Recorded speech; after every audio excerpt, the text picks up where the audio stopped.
What's going on, everybody? This is ODC, that's me, and I am here with an action figure review.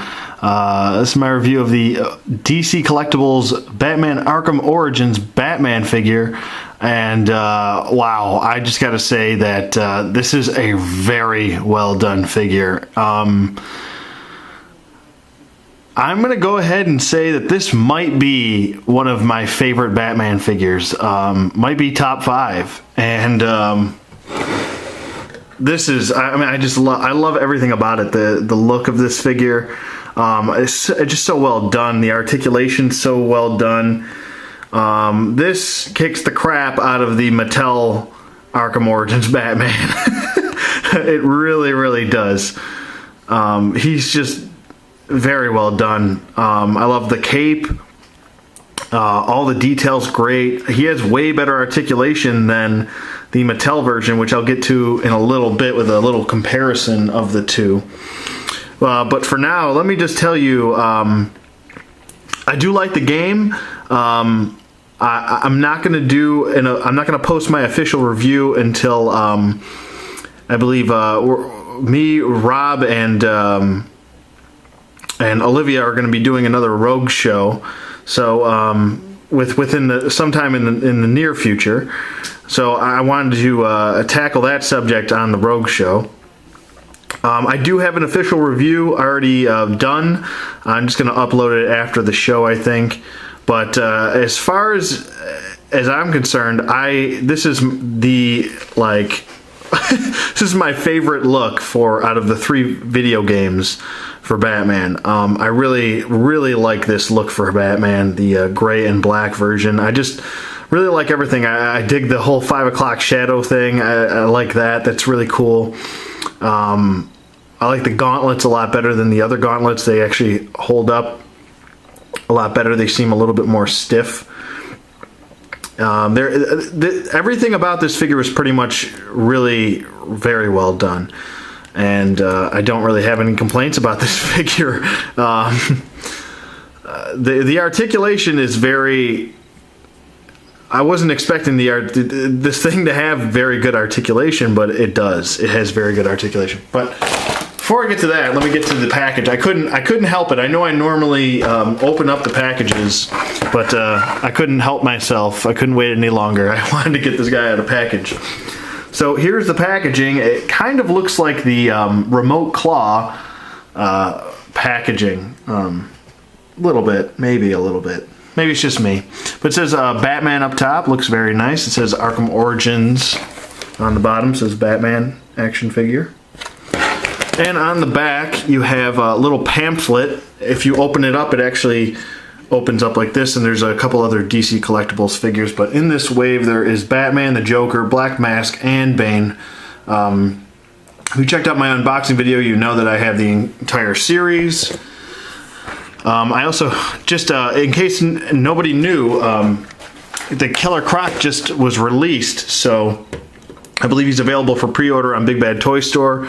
I think his official release date is March of next year. So, and he's supposed to be 10 inches tall, which is pretty cool. But let's get back to this figure, because that's why we're here. He did not come with any accessories. He has 2 fist hands.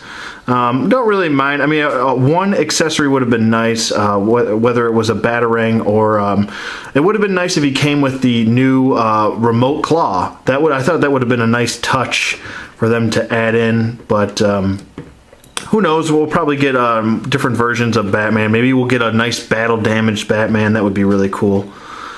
Or maybe one with the electric gauntlets. That would look really cool. Maybe with some blue coloring on the gauntlets. But this is basically your basic Batman, and I really like this look a lot. Like I said, this is by far my favorite look. So with that being said, let's get to his articulation. I'm going to do a bunch of comparisons. His head movement is actually pretty nice. He also has this nice tilt effect, which I always enjoy. Head doesn't really move up too much, pretty much a little bit above eye level. His head does look down though, pretty nice. It does look side to side, can do a full 360 if you wanted to. His arm movement goes up about that far, pretty nice, goes down.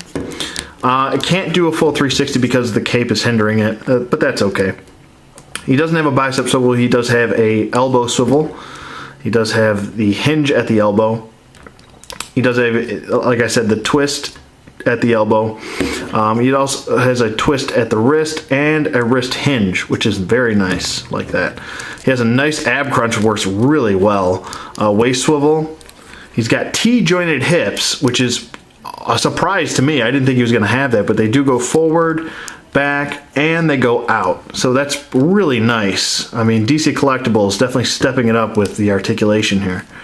He does have a knee swivel. Mine's a little stiff, so I don't want to mess with it. He does have double jointed knees, which is huge. That's awesome. And he does have ankle hinge, and I believe he has a slight ankle swivel. Mine's, like I said, mine's a little bit stiff. I don't want to push it too much because I don't want, you know, if something snaps off or breaks. I just got this guy and love the way he looks. Love it. The cape is very well done. I think it's very nice. It's just very relaxed back off his shoulders. And he stands very well. I really dig the articulation. I wasn't expecting this much articulation, to be honest with you. But let me get some other action figures in here. We'll do a size comparison. I'll be right back. Okay, and we're back. I got a couple figures here. Here is first off, I kind of have bats in this pose here. I'll get them out of that pose. Hold on a second. This is the Mattel version of Batman.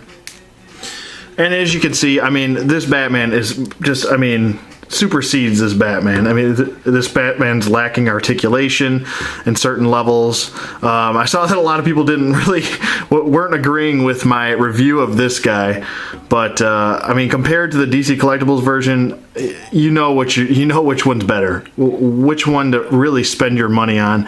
I'd rather spend the $22 to get this guy instead of even spending any money to get that guy.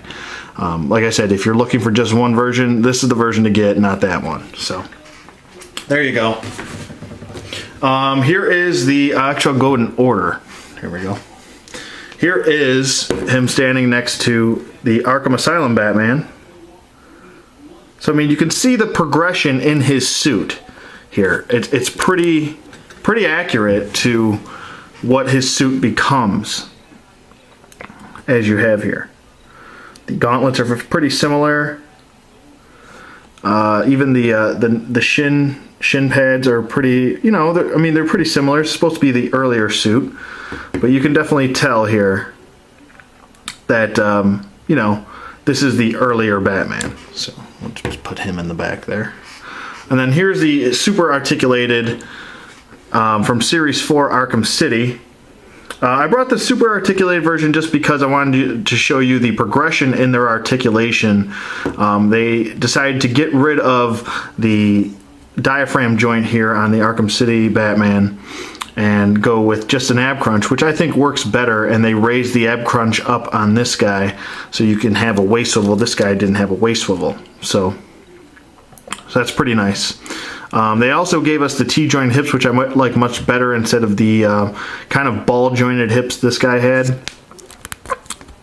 So I guess he's on a T-joint also, actually. It just doesn't have a good range of motion. Really like this figure, though. He's one of my favorites also. So there you go. You got a few size comparisons there. They're pretty much the same size. I think Arkham City or Arkham Asylum Batman might be a touch taller. No, they're about the same height. So everybody's in scale with each other. So you don't have a problem there. All right. So with that being said, I mean, you could pretty much use, if you have multiple Batmans and you had all the gadgets that came with the Arkham Asylum, Arkham City Batman figures, you could pretty much use them with this guy, but he doesn't really have a chance to hold them. So like I said, maybe we'll get more versions of this Batman. That would be nice with some open hands and some gadgets. That would be pretty cool. But as far as details go, his chest symbol is nicely sculpted, so it's not just painted.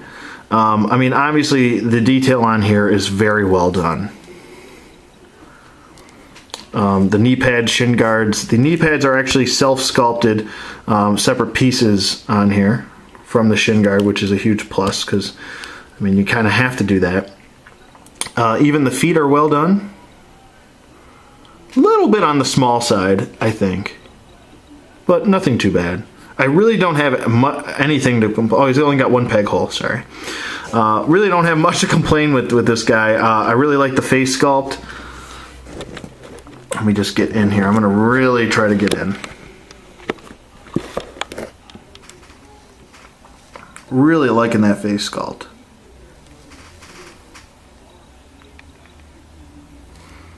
Tell he's got the little bit of the facial hair there. Just bring him in. So it does look good. The eyes are pretty much straight. Don't have a problem with my eyes looking googly-eyed or whatever. So I mean, yeah, this is definitely a must-get if you're any type of DC fan. I'm not going to say Batman fan because if you're a Batman fan, you're already probably going to get him. If I had to rate this figure, I'm probably gonna give him a 10 out of 10. I think the articulation's here, the sculpting's here. He's accurate to what his look is in the video game. Yeah, 10 out of 10. I don't have anything to complain about really. He's in scale with the other figures, so I mean, if you want to use him with those and do a display, you can.